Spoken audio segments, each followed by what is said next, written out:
What's going on, everybody, and welcome to another episode of the Oly Kanoli Show. Today we have a really special guest in Brendan Cellucci. He's a pitcher for the Red Sox and currently plays in the minor leagues. He is an awesome individual. We had an amazing conversation today. We talked more about what it means to be a professional athlete, but also a lot about who he is as an individual and what his impact is outside of being a professional athlete. And get ready, here's the episode. How did it feel when you got signed by the Red Sox? Man, it was definitely a special feeling. I can't lie. I was at home. There's 3 draft days for the MLB draft, and I was on the third one. I wasn't sure because I was a sophomore if I was going to go day 1, day 2, or day 3. So it was funny. I was actually by myself. Just sitting at home, and I think that was really good for me because I was able to soak up that moment just by myself, and then I got to call my parents, be like, hey, I just got drafted by the Red Sox, which was actually a team I really liked when I was a kid, and it was definitely such a special feeling. I mean, I know that there's a lot of people that have draft parties, stuff like that, and obviously those are very special moments as well, but being able to sit there kind of to myself and be like, hey, you worked your whole life for this, and like, obviously, there's still much more work to do, but you got it. You got it. And it was just a really, great feeling I have with myself that I'll never forget. No, that's awesome. And so you said the first people you called was, your mom and dad, I'm assuming? Yeah, they were both at work. Yeah. It was funny. My mom, she works in an office building, so, she had to, walk outside to, because, take the call. Yeah, to take the call because she was, so excited. She wanted to start screaming and stuff like that. She can't do that in, the middle of an office building. Yeah. And my dad, he's a contractor, so I don't think he actually picked up my first call, and then he ended up calling me back, and he was probably working on something, but we all got to go out to dinner later that night, and it was just beautiful. It was beautiful. No, that's awesome. So kind of do you think that it was that journey of here, I made it, or do you think it was more of a relief, or what was the real the feeling you felt once you had that name get called out? I mean, it definitely struck more motivation in me as well because of the fact that there's in baseball, there's still a long way to go. You got to make it through the minors to get up there. I mean, in other sports like basketball and football, usually you're just kind of thrown into the deep end. But you obviously have a lot more progression you need to do in your career. So part of it was that it served at that motivation. We're not stopping here. We got to make it all the way to the top. But there was also you're able to take a second and be calm and just be like, yeah, I did that. I got here. That's awesome. So. And do you think that when you were younger, did you have dreams and aspirations to make it to the majors, to make it to the minors, or do you think it kind of grew as you got more talented? It definitely is something that has always been with me. I mean, for as long as I can remember, I always loved baseball. I honestly don't really remember any time in my life where that wasn't the main goal. That wasn't what I wanted to chase in my life, and that's something that I'm been so thankful for and so passionate about to be able to be successful in, for sure. So being able to kind of have those stepping stones and make it along the way, it's a special feeling. And like I said, there's still a long journey to go, but I'm grateful for where I am and where my feet are. Of course, yeah. And again, congratulations for that. Thank you. So why baseball? what was the main reason why you were I'm going to become a baseball player? I mean, it was just the passion I found for it when I was little, and also from a standpoint of I was good at it. I mean, from day one, I could always throw. My mom always said there's a funny story. When I had a neighbor named Cade, and I would go down the street and play with him and stuff like that when we were younger. And I remember there was one day it snowed a lot. And I picked up a snowball, and it was the snow where it's clumpy, it's packing. It's packing. Yeah. I took one of those snowballs and I heaved it 20 yards across, nailed him in the nose, dude. His nose is bloody. We go in and get his dad, and his dad's he was a pretty young dad, so he still kind of had that kid in him and stuff. And he's like, oh, forget his nose. You got to get that kid on the field. And so it was that was kind of where the whole pitching aspect started for me. I still loved hitting as well. I just wasn't as good at it, but I always had a knack for being able to throw, and I just ran with it, man. Yeah, and you're a lefty, right? So isn't there? I'm not too familiar with baseball, but I know that lefty pitchers, there's a different game to it. So could you explain that a little bit to me? There is a bit more rarity in us, especially lefties that like throw a bit harder. I'd always kind of had like a little bit of a reputation of being a tad wild, but also being able to throw the ball hard, especially for a lefty. And anytime that somebody sees that kind of rarity out on the field, it kind of opens their eyes. So it's opened me to many opportunities that I'm so grateful for in my life, through recruiting, through getting up the levels. And yeah, I mean, it's something that you don't see too often. Obviously, getting up into like the higher levels of the game, there's more of it. But when I was younger, I was usually the only lefty on my team. So it is cool to feel a little unique that way. Yeah, no, of course. And even in soccer too, like the sport I know more of, like a lefty, like everyone knows, oh, he's going to his left. He goes to his left. Like there's so many players that's their brand, just going to their left. They're amazing with their left. And I was talking to a friend who played at FIU, and he was telling me, he was like, dude, like lefties, like they don't really have rights, but why is that? Yeah. But righties need to have a left. So why is it that lefties can be selfish and just only be good with their left? You know, so it's cool to kind of see that uniqueness and how it kind of transcends different sports as well. Absolutely. And so like for any sport, really, if you see like a guy that can go to his left well in basketball, or a lefty quarterback, it's rare in all forms. So yeah, people say we're a little weird, which I can kind of attest to, but it's a blessing in disguise for sure. Of course. And at what age did you think like, oh, I'm throwing heaters? Like you knew, like you think it was that story of like when you were younger with the snowball? Or do you think like when you were actually playing in games, like when would you notice like, okay, I can really take this seriously for as a career or profession? I mean, I always had the passion to try and make it to that level, but when I really started throwing hard was like I always had a knack for pitching, but I really started throwing hard was in high school. I hit like a growth spurt, and we went down to this tournament in Georgia. And like when you go down to the South, that's where all like the big colleges are, especially for baseball, the SEC, ACC. And I remember I came out, and they don't hear too much about the kids from the Northeast. We have a ton of talent in the Northeast for baseball, which kind of is overlooked sometimes, which I will say, but they don't know too much about us. So I come out on the first day, and when I was 16, I hit 88 miles an hour. And that was hard, especially for a lefty for 16. And then the next game we had that I was slated to pitch, there's all these scouts behind, and I see them all, and I'm like, oh my gosh. And it was actually a pretty crazy story because we were on turf fields, so they didn't allow us to use cleats. Really? So I'm all up there in sneakers slipping on the mound, and I'm like, oh, am I ruining this in front of all the scouts? But I eventually switched my shoes to like a better pair of turfs, and it went fine. But yeah, that was where I kind of realized like, hey, you have a shot here, because I always thought that I could play college ball, but I never knew like that like taking my talents and taking my velocity to those higher levels can really make me progress in this game. Yeah. Oh, that's awesome. It's good to hear, because like sometimes people always ask like, oh, when did you know? When did you this? And it's kind of cool that like it was a gradual feeling of like, you know what, maybe like this could be something I'm interested for. So did you end up, after you kind of going with that style of high school ball into college, like where'd you end up going, and what was the kind of that journey?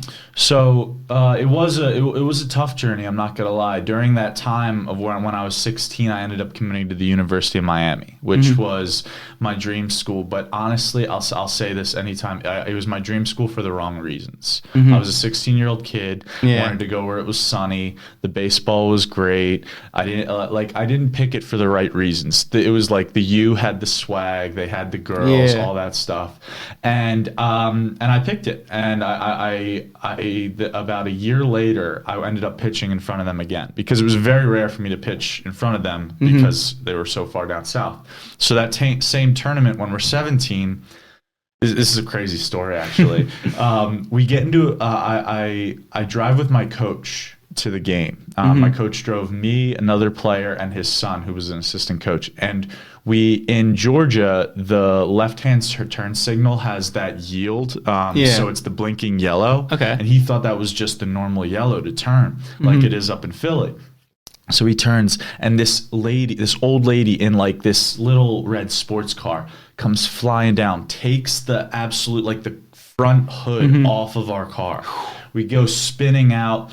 I hit my head on the window, and I probably had a concussion. But the thing was, it was another like stupid young thing of me. I was just like, I have to pitch. There was an Arizona Diamondback scout there. The U was there. I have to go pitch. So I go out there, and I can't even like describe how high my adrenaline was. It was insane. And I go out there, and I threw, I think, 13 straight balls. I just walk everybody. And eventually the game ends. It was probably one of the worst games of my life. And my coach tells me, he's like, hey, the U's not like, don't call them. Like, don't worry about it. It's okay. Like everybody has bad outings. So my little like concussed, maybe my little like concussed butt. We go. I called him anyway, and I apologize for that. Like that's not me. Like I got too worked up in the moment after the car accident. I'm sorry. And it was just me being like a little soft and not knowing who I am as a person, that I can come back from that. And they hung up the phone. They called me back. They said, hey, we don't really think you're Miami material. Click. That was it. So now I got to start this all over. It's late in the recruiting process. There's not as many big schools that have openings. And so I end up committing to Tulane, which was best decision for me. Ended up going to Tulane, had and just because like one good thing happens after that doesn't mean it's all sunshine and rainbows. Yeah. My first year at Tulane, I ended up having the yips, which most athletes know, but if you don't know, it's when I can't throw a strike to save my life. I'm so like screwed up in the head to where I'm like, I have to do this, and I'm like squeezing the ball, and I cannot for the life of me just go out there and relax and throw it over the plate. Like I've always known how to. It faces a lot of baseball players. It ruins careers. It's tough, and it's really tough on the mental standpoint. And at the end of that year, I was so bad that my coach called me into the office and he said, hey, we're going to take your scholarship away, and we'll see how you do over the summer if you want to, if you can continue with us. And I was like, okay. So that kind of like lit a fire under me. And I go out of that summer, I'm like, I don't care where the ball goes. I'm going to throw this as hard as I can. I'm going to beat you. Shoved that summer. Was able to apply for financial aid at Tulane instead of having scholarship. And I said, I'm going to come back. It was actually right after that meeting. I came to my buddy and I was like, hey, I'm going to come back next year and I'm going to shove and I'm going to get drafted. And I'm going to get out of here. And I came back and I shoved, got drafted by the Red Sox. And I was like, you guys want to take my scholarship away? I'm taking one of your best pitchers away. I'm out. And then that was it. That's an amazing story. Yeah. It also shows like your mental strength. And it's like sometimes people don't know the blessing in disguise. Like you said, it lit a fire under you. You were like, hold up. You forgetting who I am? And it's like you step into that, like you step into your mindset. It's like they say, like when you really get into it, you're in that flow state. You're in that alter ego. And that kind of was that moment where someone can look at that experience like, I'm losing my scholarship, and boom, negative. That's so bad. But you use that negativity, that bad experience, to then build off of it and make it the best experience for yourself. 100%. So it's awesome that you have that sense of strength and commitment and drive, because sometimes that's what breaks athletes. Yeah. You know? Absolutely. And it's something every athlete needs to know. Like it's something that we've talked about multiple times. You know it as an athlete. I know it as an athlete. You're going to go through struggles. Like it doesn't matter who you are, how good you are. This game's going to beat you down no matter what game it is. And you'll face adversity. And that's what separates the good from the great, is what happens when adversity strikes. Are you going to sit there and be like, poor me, I had this happen to me, I had that happen to me? Or are you going to be like, all right, you want to throw that in my life? Bet. I'm going to come back better. Yeah. That's awesome. And it's cool that you even like had that experience, because it's like that character arc, it's like that built you as a man, that built you as a person, that built you as a baller. And it's cool that like sometimes people give up. That's when they give up, is when they have that experience. They say, well, I guess I'm not cut out for it. Well, I guess the doubters are right. But then it's, can you prove those doubters wrong? And it's so awesome to hear that, because it's like not often does that happen in the sport world, And that's why I like to come on podcasts, and I like to talk about my story, because so many people kind of like to push that stuff down, not share that stuff. I want to share that stuff. Yeah. I want everybody to know what I've been through, because if there's one person out there that can relate, and instead of giving up, they keep going because they know I've been through the same stuff. Yeah. that makes the world a better place. That makes me succeeding in what I want to do in life. You know? That's awesome. And again, thank you for that story. Yeah, of course. So what is kind of, again, being a professional athlete? What's like, I guess, the hardest thing about being a professional athlete now? I think it's honestly the consistency. You're going up against, like for baseball, we play 140 something games. In the big leagues, they play 162 in a year. Mm-hmm. If you want to be great, you got to be able to go out there every day and be prepared to give it your all. Mm-hmm. And if you're not prepared, they'll make you pay for it. Like these, like I'm in Double A now, and in Single A, Low A, I was able to get away with some things. I was able to get away with my velocity. Mm-hmm. But these guys now, everybody that steps on that field with me has the capability to be in the major leagues. Mm-hmm. So if you make a mistake, or if you're not totally there, totally ready mentally, they'll make you pay for it, man. Yeah. And sometimes even the days that you are ready and then you do execute, they still make you pay for it because these guys are good. It's the cream of the crop. So I think that's the hardest, is being able to go through a season and know, no, I'm not going to be perfect, but how close can I be to help my team win each day? Yeah. And you got to keep that mentality throughout 5 months. Yeah. You got to be able to come in every day. Like, I'm a relief pitcher. I have to be ready most games out of the week, and I have to be ready to go in there and be locked in every day. Mm-hmm. So it is a test not only to your physical strength, but also your mental strength to be able to do that month after month after month. Am I able to have a bad outing and come back and be able to be that same person with that same mentality? Or am I able to have a couple good outings and not ride that high? You know? Like, that's all it is. It's like, you can't ride the highs, you can't ride the lows, because it's never as good as you think and it's never as bad as you think, you know? No, of course. And do you think that when you're, again, staying consistent, going through, again, that drought of sometimes you're throwing the ball and it's not going in. Mm-hmm. Do you think that, again, with strength training or like weight training and getting stronger, being physically fit, being active, all those things affects almost like how strong you throw? Or, oh, wait, I didn't realize I was this strong. Now it's tweaking a little bit, or your shoulder's kind of this or that. Like, how do you kind of balance and manage like those little physicalities of the game? I think the biggest thing about it, especially in season, is just understanding everything in moderation. Mm-hmm. Like, I can go out there and I can weight train every day, but if I'm destroying my body and I'm not able to be 100% on the mound, then there's no point in that. But also, if I'm being lazy and not doing anything, I'm not helping the team win in any way, because I'm not helping myself. Mm-hmm. So, yeah, it's just about being able to understand what you need to do, but not overdo it or underdo it. Mm-hmm. Oh, that makes sense. And what's one of the things that about like being a professional athlete that you think people overlook? I think people definitely overlook the lives that we have outside the field. Mm-hmm. I think people definitely overlook the fact that we're people too.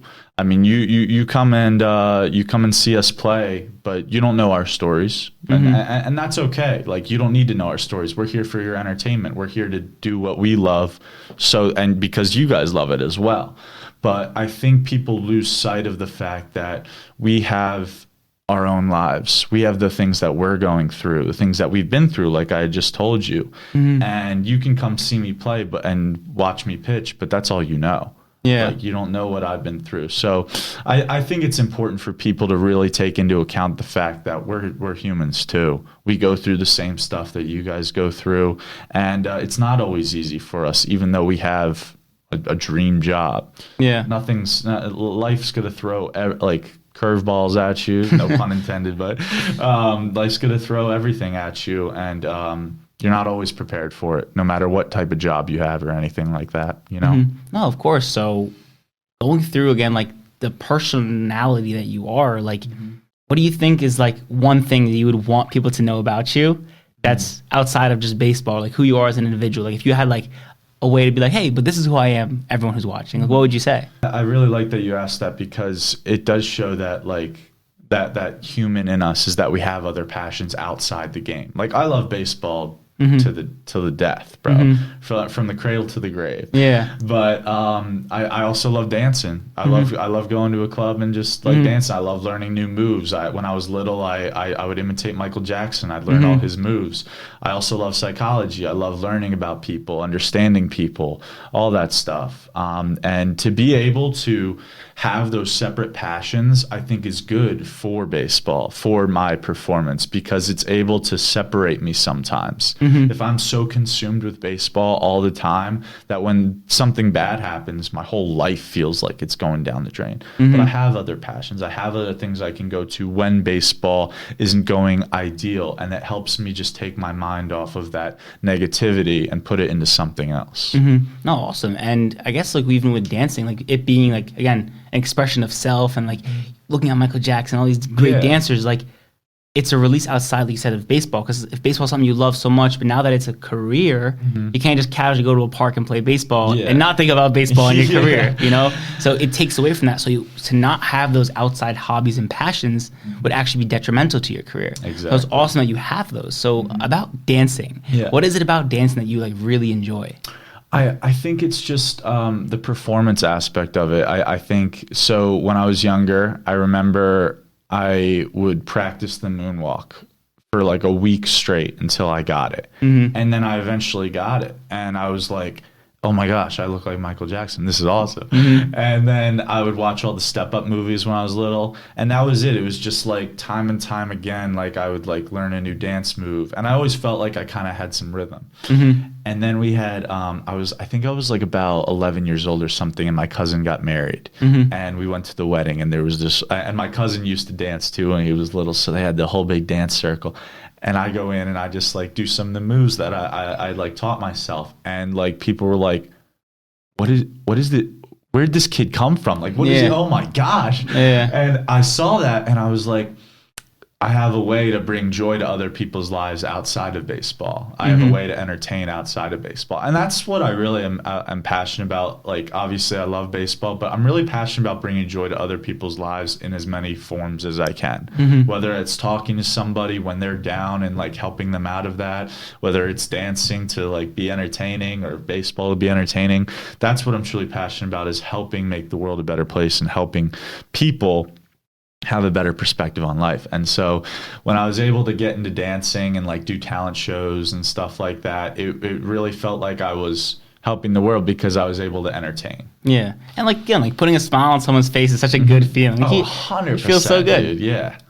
Absolutely. It's absolutely awesome. What's one of your, if you had to give like, again, like your favorite dance move, is it the moonwalk, or do you have a separate, like certain dance move or style that you really enjoy? I like to pop and lock a lot. Like,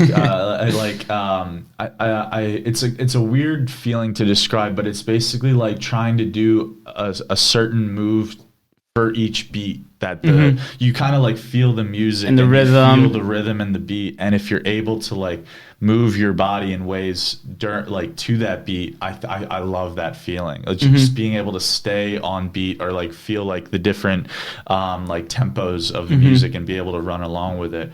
But I'll say that, and then I'll also like I like to do like little pin drops or like a little bit of break dancing and stuff. I like that too. But like once I got like taller and stuff like that, that became a lot harder. So I'm not gonna lie, I couldn't. I don't know if I could break out the break dancing moves right now, but I can always break out the moonwalk. No, of course, yeah, that's awesome to hear. So again, you were talking about psychology, and what is it just about psychology you really like? Is it, again, like the people aspect to it? Is it about understanding why people make decisions that they make, or like what kind of is the thing about psychology you really like? I think the thing that I really like is learning. When you learn about people, especially in psychology, you not automatically, but usually can find something that you relate to. And it just shows that no matter what type of person you are, no matter where you're from, what your background is, a lot of us go through the same emotions, especially. Like a lot of like the same experiences, but also the same emotions. And when you're able to relate to somebody on that level of understanding what they go through and being able to help them out of that, or they understand what you're going through and they're able to help you, it's just such an easy way for us to relate and like correlate together as a community. And I think that's what can, like, if people started to understand that, it could make the world a lot of a better place. Is, no, I don't know you, but I can relate to you. I can understand what you've been through, and I can help you through that. And like that's just something that really intrigues me, and something that I want to support throughout the rest of my life, is encouraging people to be more understanding of what others go through, be more understanding of their emotions. Yeah, no, absolutely. And it's cool you say that, because something I was talking to a friend recently about is that people make it seem like, it's like, oh, there's first world problems. Like, oh, like you're so upset about this thing happening, but at least you have food, water, shelter. Yes, that's awesome. Show gratitude for those things. But for example, I said this in another like conversation with someone, is the girl who her mommy gets her, she's 16, she gets her a black Hummer instead of the green one she wanted. To her, that is an intense emotion and experience. She feels upset about it. The emotion is real. Whatever the situation is, could be so stupid, right? It could be like, oh, come on, you're crying about a brand new car. But to her, that problem is still real. She still has that emotion. And I think sometimes people forget that everyone kind of goes through their own problems at their own rate. It's like sometimes you're looking at someone's life story, you're like, I could not handle that. Straight up, like I couldn't handle what some people go through in this world. But that's their test, that's their trial, that's their struggle, and they're the ones that are built to fix that, or built to deal with it. I totally agree. So it's awesome to kind of that you enjoy that. And again, being an athlete and seeing that, you're like, there's a mental side to the game. There's a mental side to life. It's not just take care of your body, be fit, and boom, you're good. No, there's a spiritual side, there's a mental side, and you're gonna have to balance all of them and learn to grow, especially as a young adult growing up. And you're like, how do I build good habits, then have everything in those categories grow? Absolutely. And I think it's also super important for the generation that comes after us as well. If you're not able to understand yourself and how you work, how are you going to be able to help a child understand who they are and be able to raise them to be someone that you would be proud of? You know what I mean? Yeah. No, it makes a lot of sense. And kind of going back to, again, the baseball, like the big leagues, doing all those things, what is something that, because an experience you kind of went through where you were like, this is why I do it? Oh, no, it's funny you say that, because one thing especially comes to mind earlier this year, and this kind of goes back to the idea that like we can make such a bigger impact like through people rather than just being a person on the field that's for your entertainment. So we were facing the Orioles in Maryland, and I pitched really well that day. And usually after the games, there are fans that wait by the bus, ask for autographs, stuff like that, even if they don't know who we are. They just want an autograph. Yeah, exactly. I mean, I'll never say no to an autograph. So there was this one kid who came up to me, and he asked for my autograph, and I gave him my autograph. And then he obviously, I don't think he knew that I was that pitcher out there that night, which is fine. Like, we look a lot different. My girlfriend tells me all the time, we look a lot different out of uniform. But he asks me, what's a piece of advice you have? And I told him, and it's like this 8-year-old kid, so I was surprised by that question. I was like, good for you, man. Yeah. And I was like, you're going to fail in this game. You want to make it to like where we are? Go for it. Absolutely go for it, because I've seen people come out of D2s, D3s, JUCOs, D1s, high school, and like everybody has their own journey. Everybody goes through their own individual ups and downs. But you need to understand that you're going to face failure. But that's what separates the good and the great, is can you, like we said earlier, can you deal with that failure and prosper from it? Can you push through the hard times and be able to come out on top, so that if you go through hard times again, you can get through it?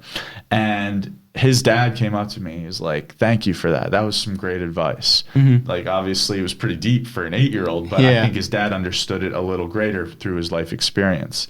And I think that is something that people don't really look at in athletes, is that you can make so much, just as much, if not more of an impact off the field as you can on the field. Yeah, and kind of going off that, what do you think is a way where you would hope to then increase that, and where to have that impact? Again, talk to people, be that inspiration for people, because again, they're going to look up to you. Like, an 8-year-old's going to look at you and be like, oh my God, like he pitched. Oh, he did this. Wow, he did so well. I want to be like him when I grow up. Like, once again, like, what more of that inspiration behind it, and like how else do you think you want to like push that narrative for? I think it's just about being able to get your word out there. I mean, like things like this, like us being on this podcast, the people that listen to this, I hope that I help them by like the things I say. I have like eventually in my life, I would love to be some sort of motivational speaker, and be like just being able to go up there and tell people my story, give people encouragement for their lives, and have them coming out of a meeting like feeling more inspired to do the things that they're passionate about. Doing fundraisers, stuff like that. Anything that really like can just help the world in a positive way, outside of me just throwing a baseball, you know, because like, let's be real, like I love what I do, but I also get to go out there and throw a baseball as hard as I can in a little box and get paid for it. Like that's pretty awesome. Yeah. So what more can I do? Like I always look at it that way. What is something else I can do to help better the world rather than just being entertainment and throwing a ball in a little box? Yeah, of course. And do you think that most athletes in general, or even just baseball players, have a similar like thought pattern? Or do you think that that makes you a little more unique than others? Or how do you feel about that kind of feeling? You know, like I think my effort into it separates me a bit. Any off season, I try and do everything I can to like support what we've been talking about, but I know a lot of other guys aren't the same. Some guys aren't as outgoing as I am, aren't open about their trials and tribulations, which is fine. Everybody has their own journey, but all we can really control is ourselves, and that's what I want to do. Is I want to make the most of what I can provide. You know.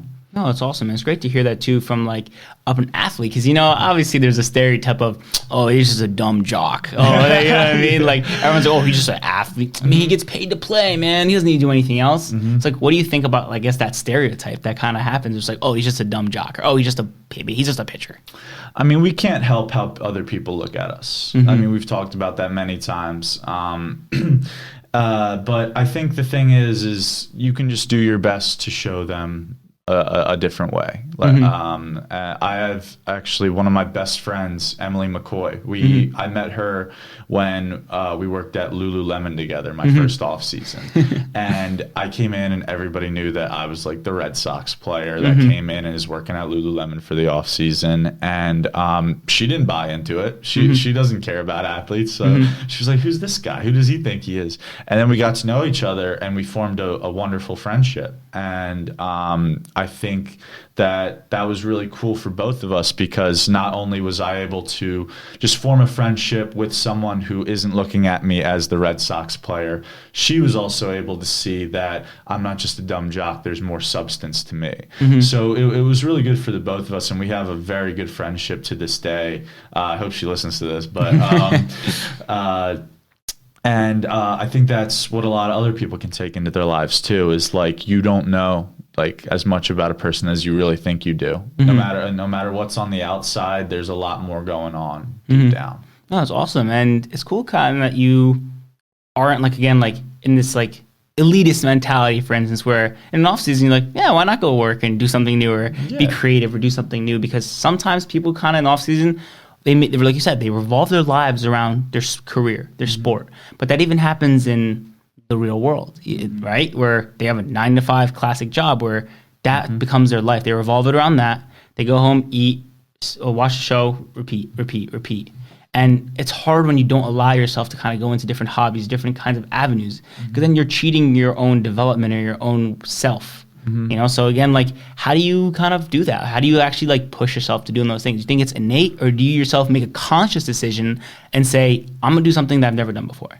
I think it's a part of my curiosity to life. I'm very curious about all walks of life, and I want to experience as much as I can. I think a lot of times people get trapped into the idea that they need to make money before they do the things they're passionate about. Making money is going to make those passions easier, or is going to let you do things that you wanted to do, and it becomes a trap, because when you make money, you just want more money. You want, Yeah. and then you want more. And that's the tough part. Is like, we've had conversations about this. Like, would you rather win 3 World Series or would you rather make 100 million in your career? And I'm like, bro, I'm winning 3 World Series. Are you kidding me? Yeah. Like, that's 3 times you're a world champion. That's 3 times you get to hoist a trophy up in front of a whole city. Yeah. And like, granted, money's important. Yeah. You need money to be able to like live, to provide, all that stuff. But I'm the type of person that kind of thinks like money comes and goes. I don't need money to go have fun with my friends. I don't need money to be able to enjoy life. And when you get sucked into that trap, I feel like you're taking away the curiosity of life. You're working for something that just becomes like kind of like a revolving door, and you're just like going through it day in, day out, trying to make money when you're losing sight of what you're truly passionate about. That's just my opinion. No. I mean, but like that's how I see it. Is that I'm as curious. Obviously you're chasing a bag, but you also don't want to lose sight of what that curiosity throughout life is. No, of course, and I was like, love that answer, because again, it's great to hear that from someone who you might not think would say that kind of answer, or might not have that same perspective. So going off of that, do you think, like, what is something that you kind of don't do at all that you look at and you're like, oh, I want to try that, or what's something that you kind of look at like, that's something I might want to do in the future? Dude, I want to travel so bad. We're on the road for like, and I mean like travel because we travel. We go to all these like different towns to play baseball, but it's like, I want to go to Europe, man. I want to go to Asia, Africa. Australia. I've been to Australia and I want to go back because it was when I was really young. But like, I see all these kids in college, like my friends, stuff like that go like do a semester abroad and stuff like that. And I'm like, man, like I love baseball and I'll play this game for as long as I can. But as soon as I'm done one day, I'm taking a trip around as many places as I can, because it looks so beautiful to be able to experience different cultures and experience a place that you're not used to and you get to learn about. You know? Oh, that's awesome. And even just my journey of like being an Egyptian person and then being born there, then being in America and then going back, and then I've always naturally traveled at least back to Egypt. But then when I got older and stuff, I started realizing I would want to go to Europe. I want to go here, go there. And then I studied abroad, actually in England, and traveled to Spain, went to France, went to a little island in France called Corsica. And everyone's like, imagine, like, when do I ever go to that country or that little island off of the coast of France, you know? But I went there, experienced the culture enough so that like when a new person comes in from there, everyone's looking at you like we've never seen him before. Yeah. It's like that kind of homey kind of vibe. And it's weird when you do experience like that, because then you're learning a lot about yourself.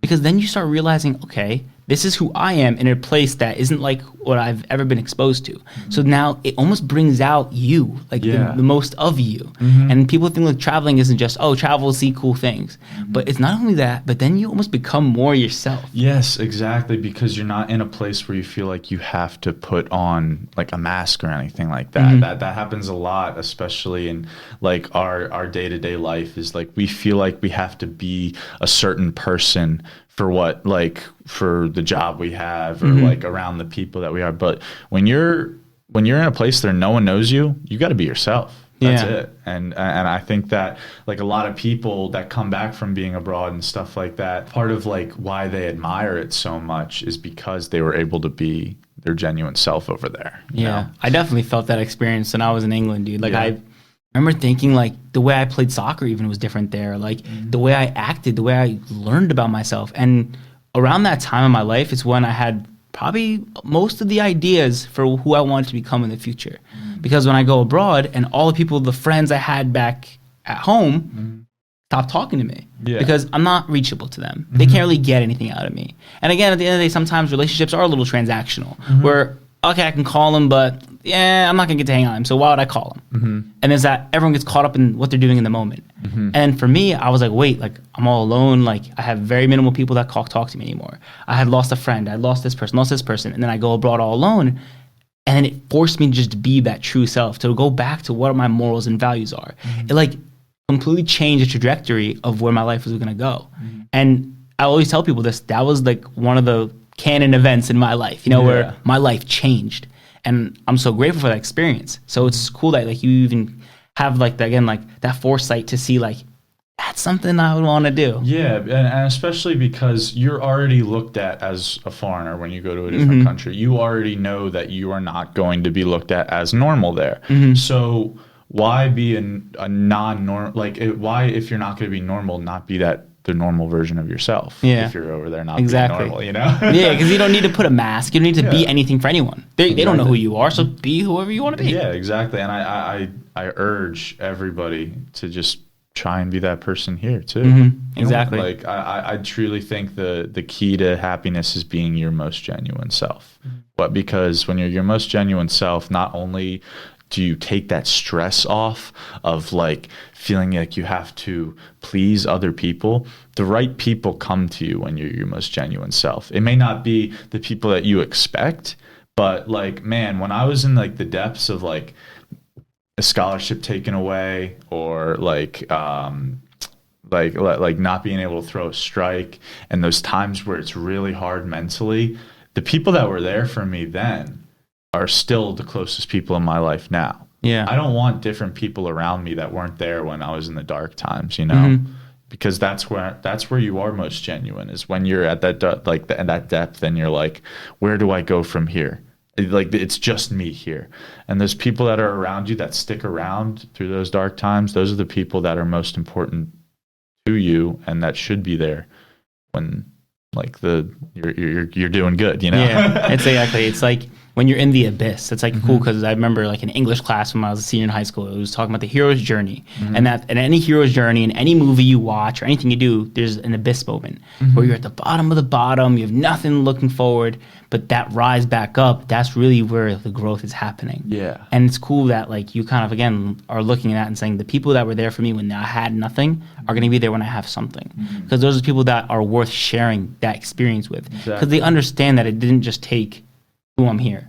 You know, and like a lot of times people will look at people who are successful in anything in life. They're successful because they have a good family, they have kids, they have a really great career, they make millions of dollars, they play a professional sport. There's so many ways you can be quote unquote successful. But when people look at people that are at the top of the game in whatever industry they're in, they always say, oh, they're lucky, or oh, they're this, oh, they're that. But people don't look back and think, oh, but it took him 8.5 years to get to where he is. Yeah. Have you ever committed yourself to 8.5 years to do anything? And it's like, look yourself in the mirror and be like, did I? I haven't. So then why am I kind of like just hating on that grind? You know, because like obviously there's people who are like Nepo babies, or people who just make it because they have money. Cool. That's its own category. But a lot of the times the people that, again, garner attention, that are on social media, these artists, these dancers, whatever it is that they are doing, they're garnering attention because they stayed consistent with the thing that they love doing. So it's awesome that you kind of like are sharing that perspective as well. Yeah, I mean, when the lights are shining bright on you, nobody really thinks about what it took to get there, like from the outside perspective. And personally, like I'll be kind to anyone that's around me, but like those aren't going to be my closest people. The people that come when we're doing good, you know. Makes sense. But I think it is important to treasure those dark times, just as you treasure the light, because those dark times are what make you, like you said, to grow. They're what make you who you are. And when you're able to have people that support you during those dark times, it makes it a lot easier than when you're there alone, you know? Awesome. No, of course. So kind of bringing it back to baseball and being a pitcher. Again, I don't know too much about baseball, but what's like the hardest part about being a pitcher, and like kind of like, again, like having the lefty arm versus this? You said you're a relief pitcher. Could you kind of explain that a little bit to me? So I think that's a tough question. I mean, like there's a lot that goes into it. There is. I think the hardest part is not letting anything speed up on you. Being able to keep your composure no matter what happens, because you're gonna have like there's a guy, Jake Diekman. He's a longtime MLB vet, and he told me this. Let's say throughout an MLB season you have 60 outings. So I'm in 60 games. 10 of those outings, you're going to feel like nobody can touch you. Nobody can touch you. You are dominant out there, which, yeah, that happens. Like there's some days where you feel like that, and it is a great feeling. Yeah. But there's also going to be 10 outings where you're wondering, what am I doing out here? What do I even deserve to be here? And those happen too. But it's what you do with that other 40 that define your season? What are you going to do when things aren't going perfectly, but they aren't going terribly? Are you able to make the most out of each game that you're in when you're in that situation? And I think that is a hard part, especially as you get to the upper levels, because it's like, I'm going to trust myself and I'm going to bet on me every time. But sometimes bets don't always hit. That's okay. But it's like, how are you going to have all the confidence in the world to be able to go out there each time and be like, I can beat you. No matter who's in the box, I can beat you. And that is hard sometimes because we're not always successful. And when you're not successful, it's really easy to let that kind of creep into your mind and be like, do I deserve to be here? Can I get this guy out? Can I throw this pitch here? And you can't let it. Like that's the fight. The fight isn't out there on the field. That's what we do for joy and like obviously that competitive edge. But the real fight is you kind of fighting yourself as a pitcher. Going off that, like being that pitcher and like kind of going through those trials, those tribulations of per game, right? Like is there, because again, like I don't know too much about baseball, but is there like game plans going in, like, okay, like you study or scout report, this hitter likes hitting these types. These people kind of go through that a little bit. Like what kind of scouting reports are there? What kind of information do you get? And is some of it not just about the scouting, but about the intuition? Go off about like a little bit about that. That's a great question because we do scout a lot. I mean, we look at like guys' hitter reports. We look at just about everything. What pitches they like where, what pitches they hit hard, what parts of the zone they hit it hard in. And there's a lot that goes into it. But me personally, I come in for 1 inning or 2 innings as a reliever. I have 3 pitches, a fastball, a cutter, and a slider. And like the cutter and slider are very similar shapes, just one's a little harder and breaks a little less than the one that's a little slower and breaks a little more.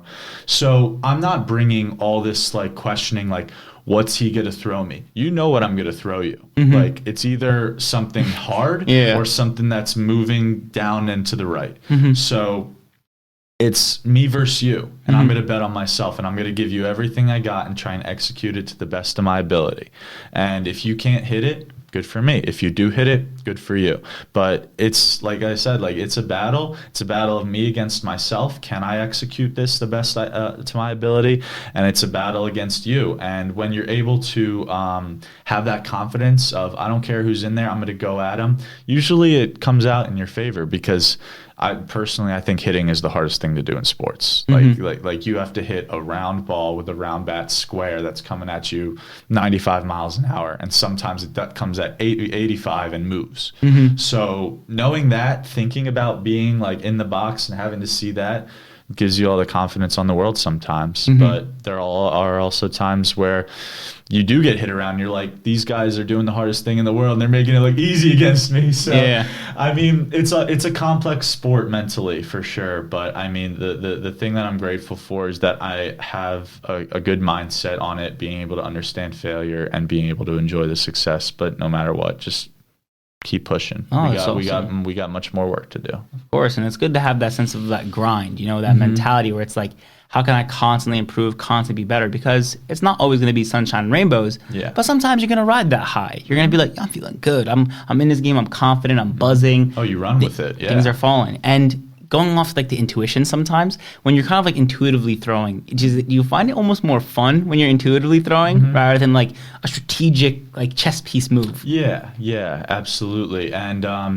it is sometimes a chess game, but there are also sometimes where you're like, I'm in a groove right now. I'm just good. I'm throwing this pitch right here. You're not hitting it. Bam. I'm throwing this pitch right here. You're not hitting it. Bam. And you don't really think about that chess game.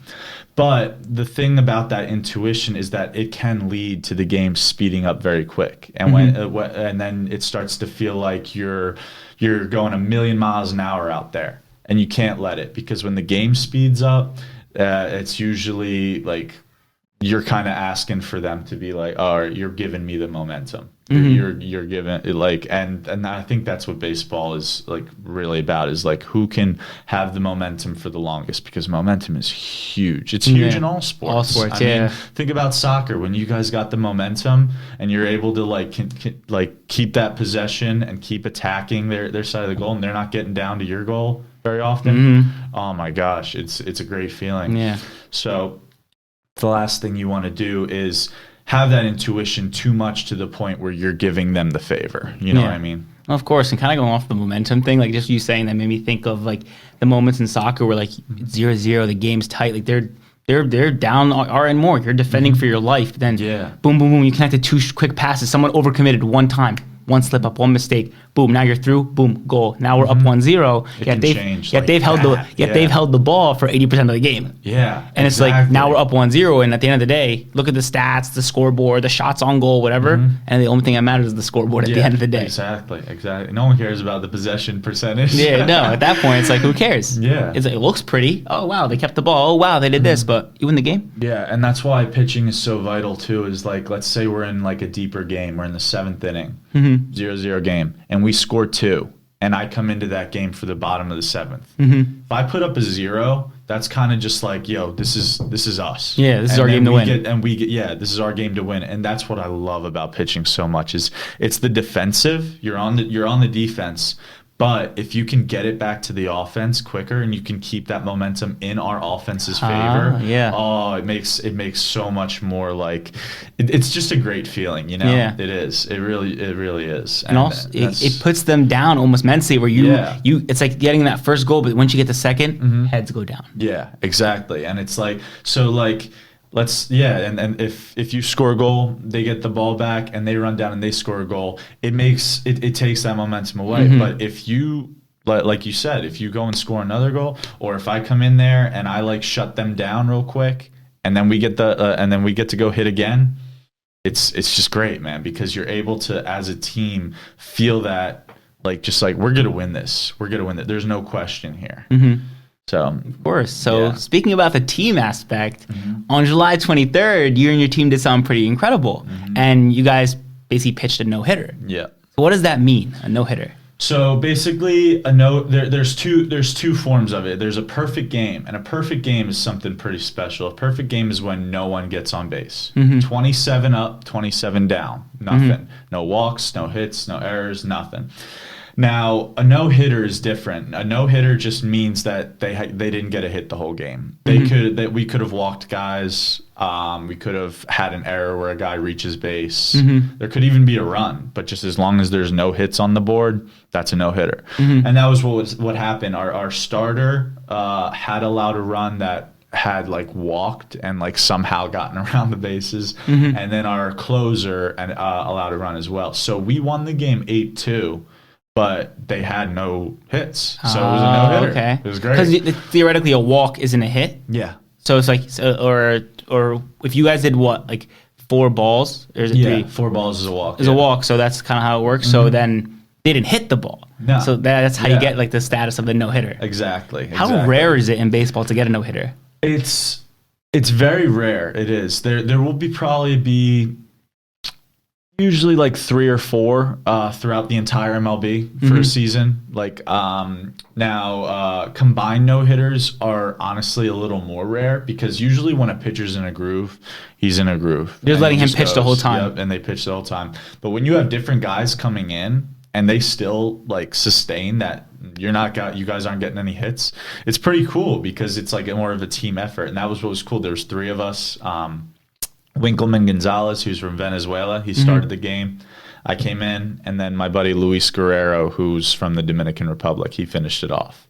So it was like the 3 of us together, and it was a good feeling rather than like just like somebody just goes the whole game because it's a little more rare. But a perfect game, that's something special. Like not many guys have done that in history of baseball. Like probably like what, under 10 people probably have hit it, or even more? No, a good amount. I think there've probably been around 30 in the history of baseball. But that's still like that's nothing basically. That's how many games. There's 30 teams. They all play 162 games. Yes. Like that, and every year since like 1880 or something like that. And there has not been many. How has there been a pitcher that's done like the most? Like who's the pitcher done the most probably? So I don't know. But I don't think there's ever been a pitcher that's had more than one perfect game. I think everyone is individual, but there's this one pitcher, Nolan Ryan. He's one of the greatest pitchers of all time. He was the first guy he was in like the 1970s and 1980s.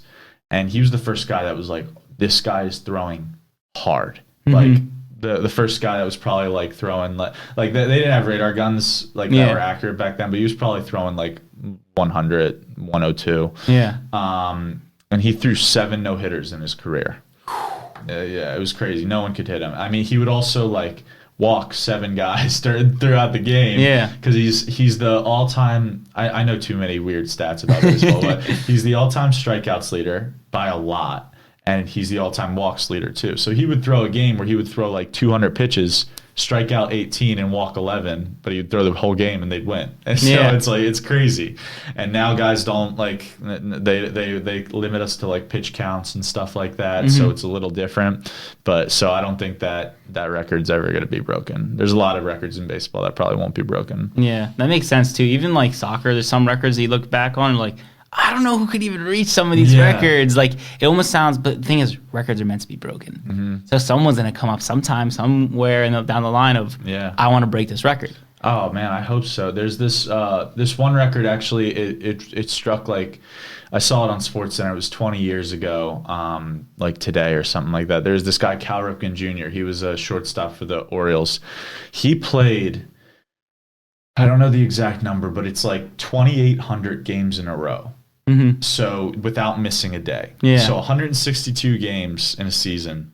That's like, not good math, but like, bro, it's like 15 seasons in a row of not missing a game, which is insane in baseball. And now guys don't go a week without missing a game sometimes. Like load management. Yeah, there's always like, I want to rest this game, and and like it's part of like guys getting faster, stronger, like bigger. Like it's hard for the body to sustain that evolution. The highest level. Yeah, because like 100 years ago, guys were alcoholics and they were playing baseball every day. Like Babe Ruth was eating 9 hot dogs before a game. So it's different. And obviously like the body can only take so much at this time. But like, I mean, honestly, I hope records are broken. I agree. I think that's what they're meant for. But there are some in baseball where it's like the load management doesn't really make it look like it's possible, which is unfortunate. That makes sense. So kind of going back to just a little bit more about you. Yeah. What is like something or some adversity that kind of like you went through, or what is something in life that you think you've done that you're proud of? Coming to like adversity, honestly, I think the cool thing, and not a lot of people know this about me, I'm open about it, but it's just not something that I'll just put out there, is I have epilepsy. And it's something that was a struggle for a long time. It started when I was 10. I came back from a basketball game and I had a grand mal seizure, which are like the big ones, like that you'll see on like Grey's Anatomy and stuff. And I woke up in the ambulance and they checked me out, all that. I came home, had another one. So they're like, you got to get medication for this. So since I've been 10 years old, I've had to take medicine for epilepsy year after year after year. And as I grew, my body needed more medicine as I got bigger and stronger. And during those times when I was taking the normal amount of meds and I would grow, sometimes I'd have a seizure because that amount of milligrams wasn't enough. So throughout my high school experience, going through like all that stuff, and sometimes even into college, I always had this like little bit of anxiety in the back of my mind, worrying about seizures. Like because honestly, I'm not gonna lie to you, I don't get embarrassed by much, but if I had a seizure in front of a lot of people, that's pretty embarrassing. I mean, anyone would feel that. You know what I mean? It makes sense. So that's something that has really taken a toll on me. But honestly, as I've grown up, I look at it as like we talked about, a blessing in disguise, because of the fact that I have epilepsy, I can't drink a whole lot. I can't go out there and get blacked out because I'll have a seizure. I can't do hard drugs. I've never tried them, but I'm pretty sure it'll probably lead down that road. I have to get enough sleep. I have to eat right. Like I have to do the things to take care of my body so that electricity, but basically it's like an overload of electricity to the brain, so that doesn't happen. And granted, the meds keep it cool now that I'm like fully grown and stuff like that, but I still do have to worry about taking care of myself. And so I look back on it and I'm like, if I didn't have epilepsy, like what are some of the things I could have done that have like not made me who I am? I probably could have like partied a lot harder in college, and that might have not, that it might have taken my focus off of where I am now. So it's definitely something that I've struggled with multiple times in my life, just like wondering, why me? Why do I have to deal with this?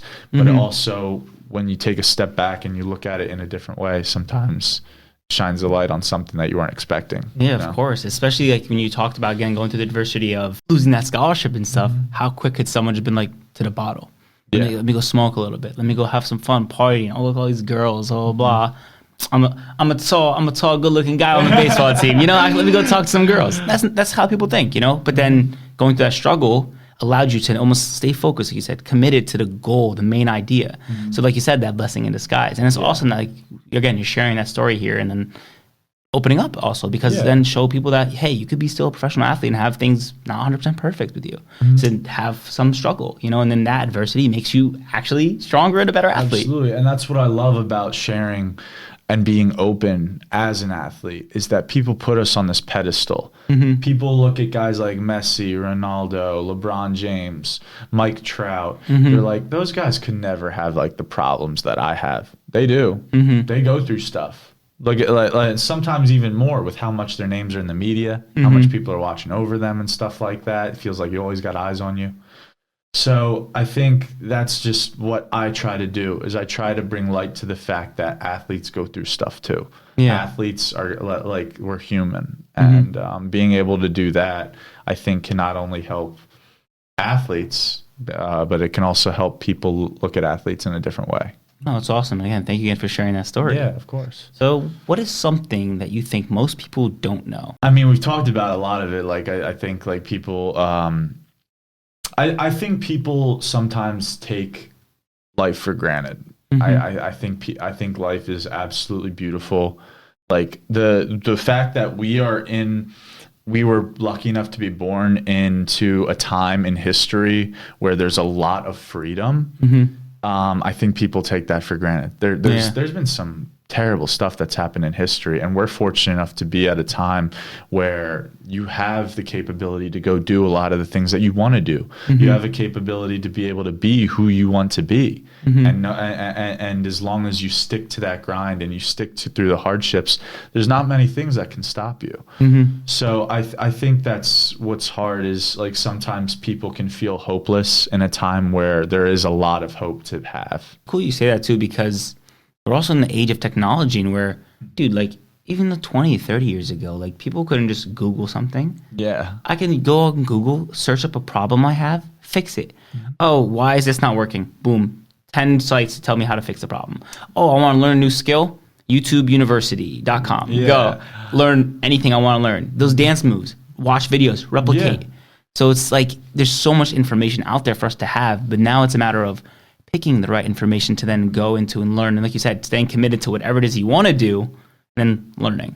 Bro, I think about it like this too, is like, do you know how hard it would be for me to drive to your house 20 years ago without a GPS? Yeah. Oh my gosh, bro. I'm not very good with directions. Maps, and you're pulling out. And I'm pulling out maps and stuff. I'll be like, where am I going and stuff. But yeah, we're so fortunate in so many ways, and sometimes we get sucked into like the blessings that we have. We get sucked into our screens, our phones, TV, stuff like that, and without, like, it kind of mesmerizes us to, like, if we take a step back and look, like, dang, look at all these blessings I have around me. I think that gratefulness is something that is overlooked a lot, and it's something that we all have to be able to, like, to wake up in the morning and be like, name 10 things you're grateful for, and it starts off like it'll start off your day in a positive way. I love that. And it's, again, showing gratitude in general, like you're saying. And something that really resonated with me a couple years ago when I like read this, I was like, dang, I gotta start thinking this way. Was, if you woke up today with everything you thanked God for yesterday, what would you have? And I was like, what would I have? I'm like, I wouldn't have a lot. Because then it made me realize, and look at all the things I'm not saying thank you for. Yeah. Like, I have eyes, ears, hands. Like, I have all these abilities, all these things. I have a brain that works 100%. I have this. Like, how is it to, like, be grateful for things you do have? And in any situation, it says, like, if you're looking at someone who has more than you, remember the people that have less than you. Yeah. And if you look at someone that has less than you, understand that then you're in that feeling of privilege, then help others. You know, it's like people kind of, like you said, forget that vibe because everyone's so in this bubble, this circle of me, hyper individuality. Yes. And forget that this is a community. Like no matter what it is, we're all one human race. We're all kind of on this giant rock doing the same thing, all trying to do the similar things. Yeah. You know, so like, having that gratitude just really does like take you to the next level. Yeah, no, I like that a lot. And that's something I try to take into baseball is like I pray before every game. Like when we're done the national anthem, I pray. And the last thing I ever want to do is ask God to have me play well. So what I like to do is I like to sit there and I like to thank God for everything that he's put in my life, even the trials and tribulations, because they've made me who I am. And I like to thank God for just being able to come out another day and play the game I love with the people I love. Like that's my favorite thing to say every time. It's like, thank you for letting me play the game I love with the people I love. Because like as long as I get to do that and I put that into perspective, I don't care if I do good or I do bad out there. I get to play a game, bro. Yeah. For a living. Yeah. It's sick.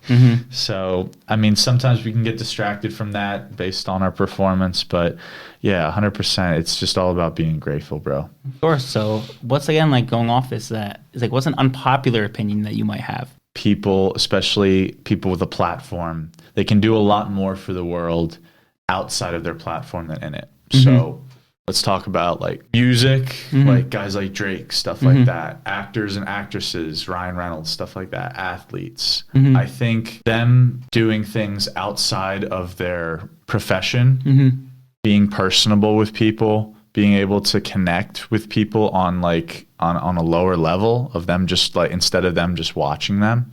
I think makes a bigger difference in people's lives than them entertaining, like their music or their movies or their sport. Exactly. So like kind of how we talked about that kid earlier, when I was able to talk to that kid and give him that advice and his dad appreciated it, that meant more to me than going out and pitching well in front of him. It meant more to me, and I hope it meant more to him. So that's, I guess, my unpopular opinion is that when you are able to come down to or come up to someone else's level and you guys meet eye to eye and you're able to be personable with them, I think that makes a bigger difference, especially if you have a platform. Being able to just like, you have that platform, you're looked at as like someone who's like above all else, and you're able to come down from that and be able to be like eye to eye with somebody. I think that is much more like valuable to that person's life than if they saw you in concert, if they saw you in a movie, if they saw you on a field. Yeah, no, I love that. And it's a great answer too, because I think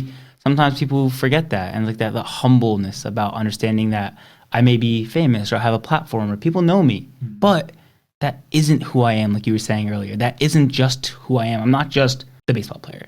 Yeah. You know what I mean? I'm not just this guy who likes dancing, but there's so much more. We have layers upon layers. And I think that's awesome that you kind of have that experience. So thank you again for sharing that. Of course, man. Of course. So kind of one of the last civil questions I want to ask you is, where do you kind of see the world going in 5 years?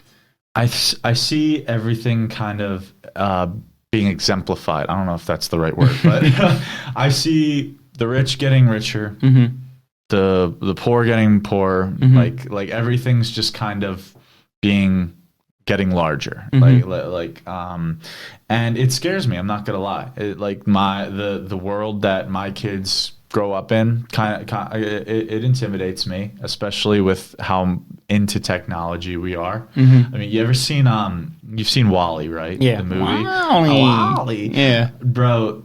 I hope not in my lifetime or my kids' lifetime, but that's where I think we'll eventually be. Like, because like we talk about the environment. Nobody's really paying attention to that. Nobody's really doing anything about it. Like resources run out eventually. Yeah. Probably not anytime soon, but eventually. Now, I'm not a science major. I don't know all about that stuff, but I feel like we aren't taking care of our planet. And eventually, we'll have to pay the price for it. Now, in 5 years, probably not. But I just hope in 5 years that we're able to make the world a bit of a better place. That's what I'm hoping for. Oh, it's awesome. And it's cool you say that too, because think about like the microplastics in our oceans. Think about all the detrimental stuff that we're eating and are consuming in our average day-to-day life in society. It's so hard when you're seeing all this negative, this bad, and you see like obesity's on the rise, blood pressure's on the rise, all these negative things, smoking, cigarettes, the addictions, all those things are only increasing. So you're like, okay, the bad is getting worse, but that means that in life there's a balance. That means the good has to keep getting better. Yes, exactly. And like it's awesome that you're thinking that way, you feel that, because again, there has to be a response to the negativity, where then let's actually add some positivity to the world.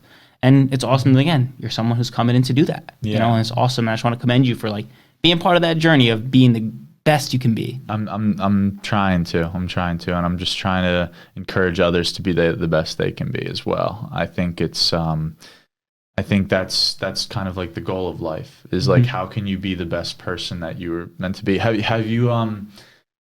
you heard of David Goggins? Like, who's gonna carry the boats? Yeah, who's gonna carry the boats? But anyway, he has this great.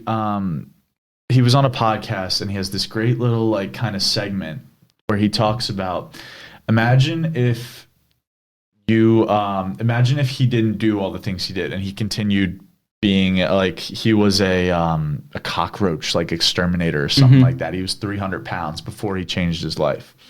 And he says, what I say to myself is, imagine if I didn't do all the things I did and I continued being that. And I died and I went to heaven. And when I met God, God put that list of all the things that he did up on a board and said, this is who you could have been. And how would you feel about that? So that's how I kind of look at it, is like, I don't know if that was the situation. I don't know what would be on that board, but I'm going to do everything I can to make sure that I'm chasing those things I'm passionate about, the things that I would want to be on that board after I die. Of course. It's like living up to your potential. Exactly. And you don't want to like live 50 years at something that you didn't want to do and then not live up to the potential that you might have had. And again, like pushing yourself to be great. You know, in anything that you do, whether it be a professional baseball player or whether it be the best person at that career, the best salesman you can be, the best real estate agent, whatever it is that you're passionate, that you like doing, be the best at it, because there's no reason not to. 100%. And it all goes back to like how we were saying, like how I was saying, like money comes and money goes, is like, do you want to spend your life making money and doing something that you're less passionate about? If you do, go ahead. It's your life. You do what you want. But me personally, I want to do the things I'm passionate about. And if money comes and money goes, that's just how it's going to be. We'll always run with the punches. Because like a lot of people don't know, like we're professional athletes. We don't get paid a lot. At all, like baseball players in the minor leagues, and it's been like, it's gotten better this year. It's been historically worse. Like before, some guys would sleep in their cars and stuff like that in the minors, and people don't really see that. But it's like, it's that passion. It's that passion for the game, that passion for competition, to be able to make it to the top.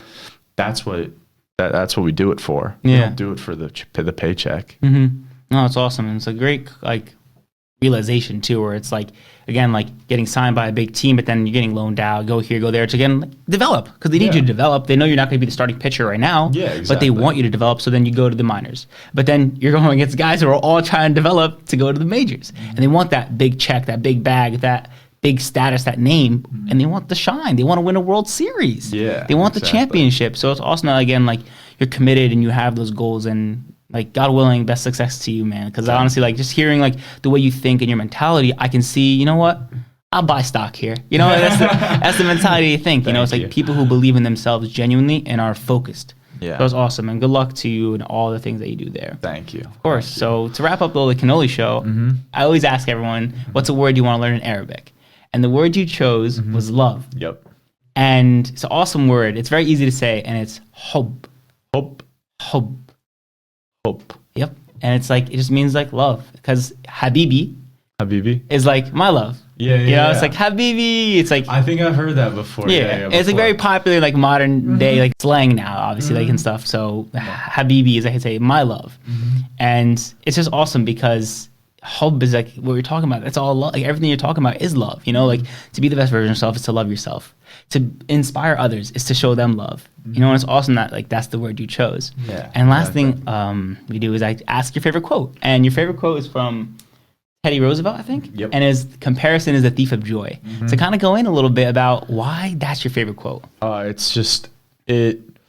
So the first time I heard it, it spoke to me a lot. Basically, in anything, if you want to be great at it, you're going to have competition. Baseball, got competition. Guys to your left, guys to your right, guys on your own team where you're fighting to make it to the next level. Guys on the other team who are fighting against. Anytime you want to make a promotion at your job, you got competition. But the thing is, the worst thing you can do is compare yourself to them because of the fact that it takes away from the joy of understanding that you're moving forward. So let's say I'm doing well in baseball. And I look over to my left and I see another guy who had a better last outing than me, who has better stats than me this year. And I say, oh man, I wish I would have had that. Why do I wish I would have had that? I'm doing good here. I'm doing good. This is my journey. I don't need his journey. I hope the best for his journey, but this is my journey. I'm going to go about it. I don't need to be anybody else. I need to be me. And that's how it really speaks to me is anytime you compare yourself to someone else or to another situation or another person's life, you're taking away the appreciation, the gratitude, like we talked about, that you could have for your own. Oh, that's awesome. Like the way you described that, like I'm moved just like how you described it. I love that quote, bro. I love it. And it's true, it's like when you sit there and look at what they have, forget about what you have right in front of you. Exactly. And it goes back to that gratitude. So again, I just want to thank you again for having this conversation with me and showing up to be on the Oly Kanoli Show. Oh, it was my absolute pleasure, and I appreciate you having me. Of course, man. So thank you guys again for tuning in to another episode of the Oly Kanoli Show. Again, we have Brendan Cellucci here. Again, a pitcher for the Red Sox who's currently playing with Portland. Yep. Sea Dogs. Again, this guy, awesome. Not just a professional athlete, but a dancer, a thinker, and a great conversationalist. So again, please leave a bunch of friendly comments down below for Brendan. And if you guys want to be where he's sitting right now, apply in the Google form down below. And hey, I might pick your application. So thank you guys again for tuning in. Subscribe and follow. Again, leave the friendly comments for Brendan. And I'll be sure to see you guys next time. Thank you guys again. See you later.